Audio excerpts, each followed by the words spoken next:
First up is going to be the Browns. Now, obviously, we did the Browns last night. We talked about Deshaun Watson and company and everything that is going on with those guys, injuries, coming back, trials and tribulation, adversity, all that kind of stuff. I did say that I think this is going to be a strong defensive battle, and I still stand on that. And I'm leaning more towards the Browns in this one, but I do think it's going to be a close game. I think it's going to be a close game. I don't think anyone's going to get blown out. It's going to come down to the wire, but I'm leaning more towards the Browns. As for the Saints, I mean, if the Cowboys are playing their game and if the defense is clicking, no problems there, this should be, I'm not going to say an easy win, but it should be a win. It should be a win for the Saints or for the Cowboys. I see you, Cat Daddy, trying to start me up. You ain't going to rattle me. Not tonight. Next after that's going to be Baltimore, right? We know Baltimore's made some changes, but also, I think the biggest thing that hurt them is obviously the issues with the O-line right now, right? It's a younger O-line, so you're hoping that they're able to get things together before the season starts and have things worked out, but that may not play in their favor. And I do think that, you've got Derrick Henry, but if this Dallas defense can stop him, that's going to become real problems for Lamar Jackson to get around as well. Yeah, this could be, a good victory for the Cowboys, and this could be one of those situations where the Cowboys can set the tone if they beat a team like the Ravens early on. Quick shout out to George. George coming through with the $2 super chat. Let's go. Shout out to you, George. Thank you for the love. Thank you for the support. Thank you for the $2 super chat donation, my friend. Next after that is going to be the Giants. Now, I mean, like I told you before, I'm not rocking with the Giants right now. They've got to make some significant changes. Brian Dable, I'm sad for you, man. I really am. I don't know what you're going to do. I don't know how you guys are going to figure it out. I don't think Daniel Jones is the answer. Tyrod Taylor's on his last leg. It's just a lot that went on with that team. And unfortunately, I just don't think the Giants are really, really going to be able to do much. And so we may see another repeat of what happened last year. Cowboys blow out the Giants. Coming into Pittsburgh, right? So they'll be in Pittsburgh going up against Russell Wilson, Justin Fields. We'll see how that goes. That could be, something that's very interesting because I think you don't really know what to expect from the Steelers. They could be very surprising considering that you have two different quarterbacks who can create a different dynamic if needed on the fly if Tomlin decides to play it that way. And, that could be troublesome for the Cowboys if they don't get an early lead. But I'll be honest with you, even because of that fact, that may be another reason why the Steelers do lose this game because they really don't have the quarterback situation figured out. And, Russell Wilson might not truly be up to par against a dominant defense for the Cowboys. I'm going to ride with the Cowboys there. This next game, week 6, this is going to be the banger.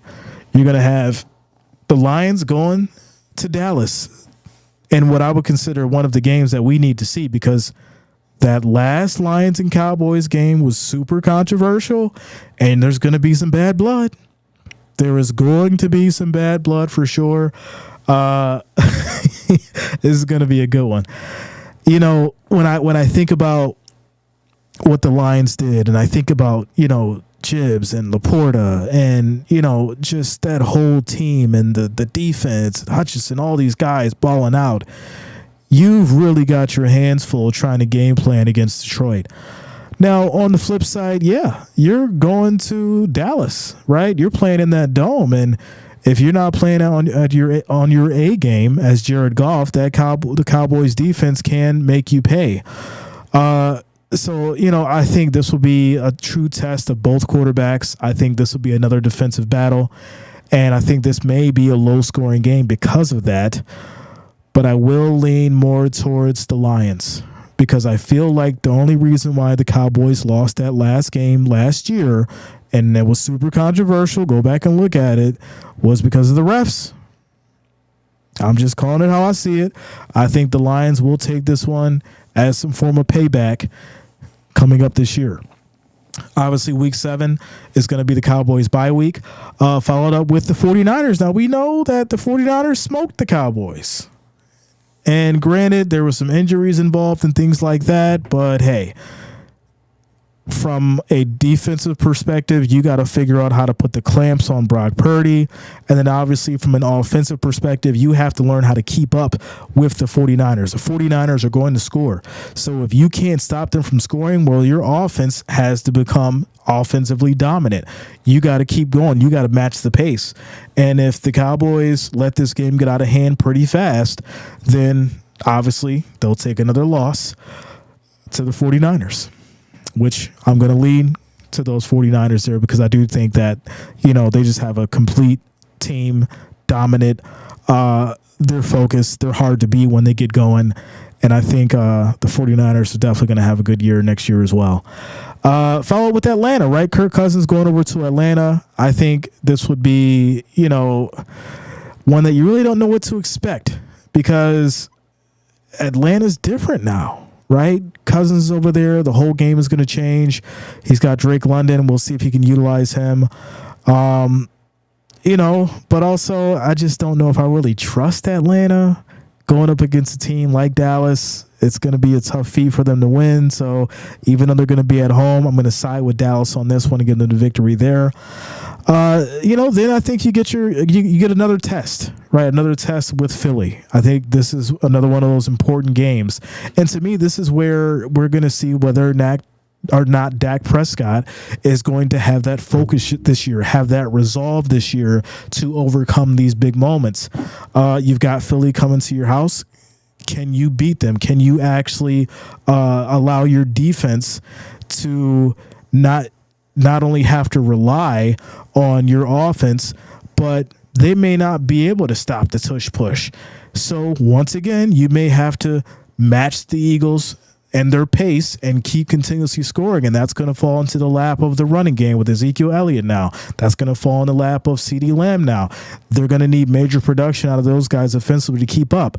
And I will say that I do think they'll do it because I think Jalen Hurts coming into next season is going to be, not a shell of himself, but I think he's going to lose a step coming into next season.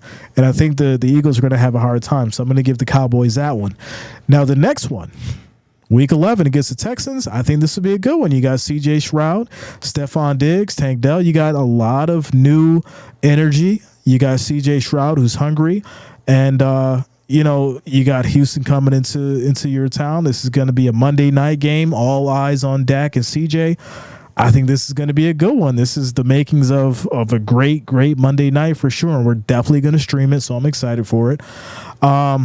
But I just think as far as, with this Houston team, you do have a younger, hungrier team. The defense is strong. Obviously, we know both teams made it to the postseason, but I do think that Houston did a little bit better. So they're going to be fighting harder this year. I'm going to lean more towards Houston. And I think this may be one of those games where we might be surprised. CJ might pull it out the bag because the kid's balling right now. Followed up, Week 12 is going to be against the Commanders. I've been telling you guys for the last 9 days since we started this. I'm not sure if, the Commanders are really going to have much going on. So I'm going to go ahead and give this one to the Cowboys for sure. They'll rematch the Giants. They'll blow them out again. But then we'll get into the Bengals, right? We know the Bengals, a huge question mark for Joe Burrow and him coming back off of the injuries and things like that. Is this going to be the year where he gets over that hump? That's going to be the biggest thing. And that's really the, only question mark that I do see with the Bengals. If Joe Burrow's at 100%, I think he'll give Dallas hell. And I think it will be, a Bengals victory. But if we do see, some shakiness and Joe Burrow, if we do see him come out there and he's favoring that leg or he's playing a little gingerly, then I definitely think the Cowboys will just steamroll the Bengals and that'll just be it.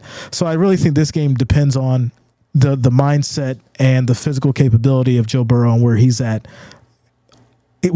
for Week 14 in the season. After that's going to be the Panthers. I mean, I've already said what I had to say about the Panthers.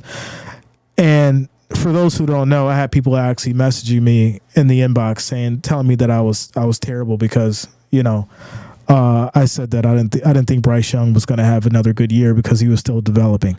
hey, that's fine. If you mad at me because I said that, that's cool. I have to base my opinion on what I think upon what I see and history.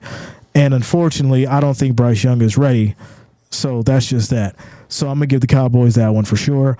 Baker Mayfield, he has some way of really surprising with this Buccaneers team. You know, as soon as you think you have him figured out and he does something that surprises you and he makes it a close game and Tampa Bay can figure out a way to win. Shout out to Todd Bowles.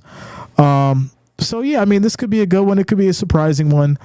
But just from the defense and the offense and, you know, everything that Dallas has, this should be a victory for the Cowboys. I'm leaning more towards the Cowboys on that one.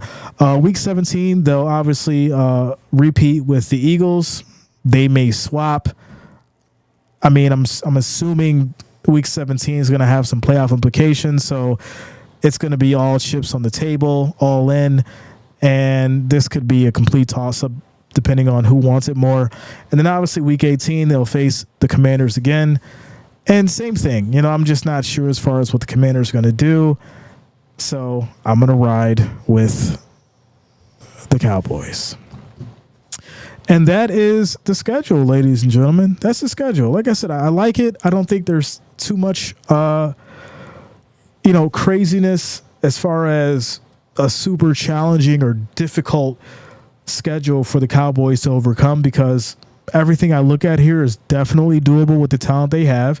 There's no reason why Dak Prescott can't play efficient football. There's no reason why Dak Prescott can't find the will to win. He has to just basically have the mentality for it going into this season. He needs to be ready. He needs to have his team ready, and he needs to learn how to control the game. And that's the reality of it.